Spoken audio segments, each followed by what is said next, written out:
kita mereview kamera Nikon FM2N ini. Pertama akan saya ceritakan dikit mungkin ya tentang kamera ini. Yang pertama itu Nikon FM itu masuk kamera legenda pada eranya itu tahun 80-an. Pastinya banyak orang yang menggunakan kamera ini, dan juga untuk zaman sekarang pun masih banyak yang meminati kamera ini. Padahal ini analog ya. Ribut ya, maaf. Kalau zaman sekarang kan udah semuanya full mekanik, otomatis maksud saya. Udah full otomatis, jadi enak penggunaannya daripada yang masih manual seperti ini. Perlu diketahui bahan-bahannya ini campuran logam dan aluminium ya. Ini beratnya aja itu 540 gram, dan katanya, kabarnya sih, kamera ini bisa beroperasi di suhu ekstrim antara 0 derajat Celcius, minus 0 derajat Celcius sampai dengan 50 derajat Celcius.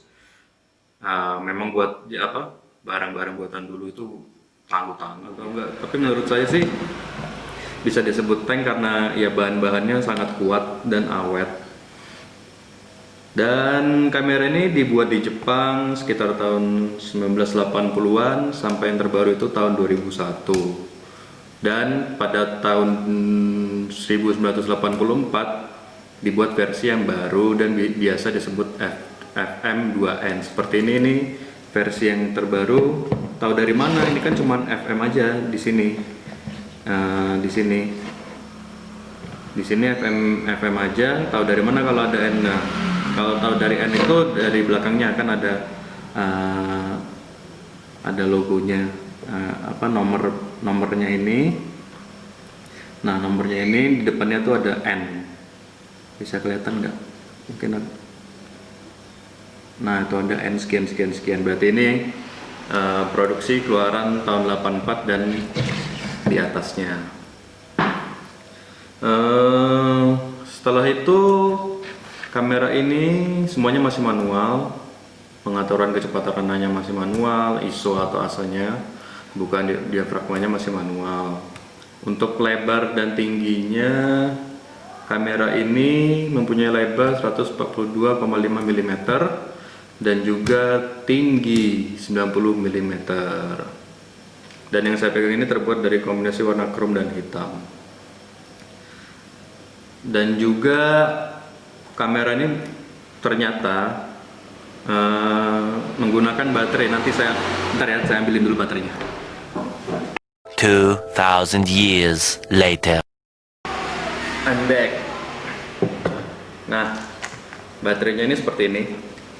Kayak baterai jam sih sebenarnya, tapi ada tulisannya ini LR44. Jadi fungsinya baterai ini adalah untuk menyalakan indikator light meter yang terpasang di badan kamera. Light meter ini penting bagi indikator untuk menampilkan tingkat pencahayaan yang nantinya membantu kita dalam menentukan bukaan diafragma dan kecepatan rana.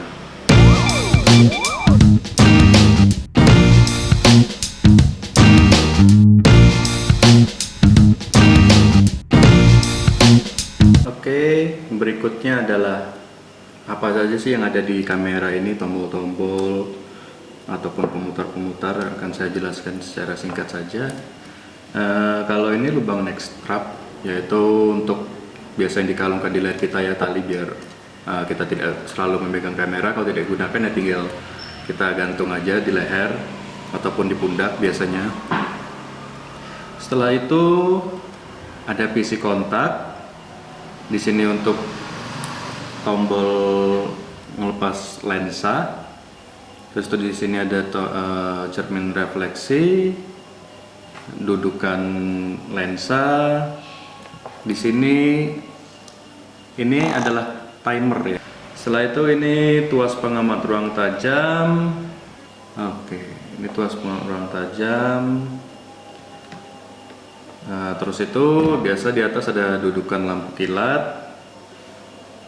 Di sini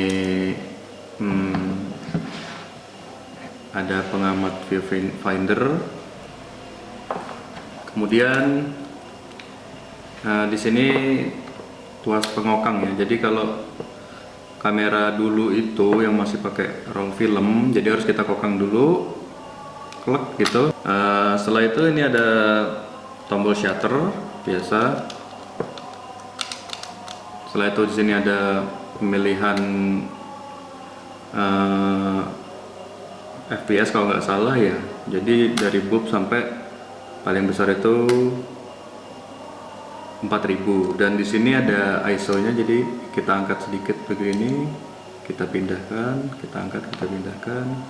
Itu bisa sampai ISO 6400. Udah sangat bagus ya kalau zaman dulu. Apalagi ya? Setelah itu di sini ini lihat ada kayak layar kecil, ini tuh penghitung bidikan. Jadi kalau misalkan baru satu kita foto, klik, nanti langsung pindah ke dua, seterusnya seperti itu 3, 4, 5. Jadi kita tahu kita sudah berapa kali foto. Setelah itu ada tuas penggulung film ya. Ini tuas penggulung film.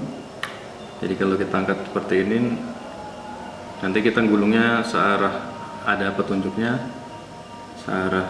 Nah ini searah ini, jadi kita putar. Setelah filmnya habis ya, nanti kita putar sampai nanti terasa enteng, berarti roll filmnya sudah kegulung semua. Setelah itu di sini bukan layar ya, ini bukan layar preview untuk lihat foto ya, tapi di sini biasanya orang-orang itu naruh catatannya, misalkan kamera ini pakai masih ada lensa apa, pakai lensa lagi, maksudnya pakai roll film apa dan masih ada berapa, jadi bisa lihat di sini. Biasanya di kotak-kotak itunya, roll filmnya itu digunting terus ditempel sini biar tahu aja ini kamera pakai roll film jenis apa dan ISO-nya berapa. Ada yang ISO 100, 200, 400 dan selanjutnya.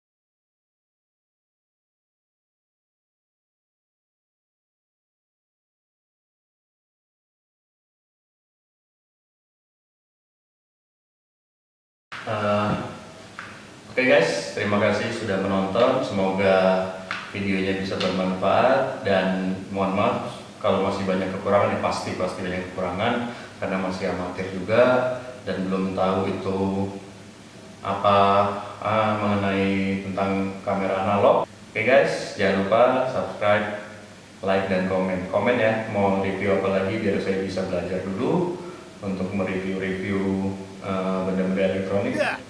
Ini nggak tahu benda bukan? Ya, ini benda elektronik juga deh. Soalnya kan ada yang pakai baterai juga, walaupun fungsinya nggak menyeluruh, tapi mungkin tetap lah. Oke, sekian aja dari saya. Terima kasih.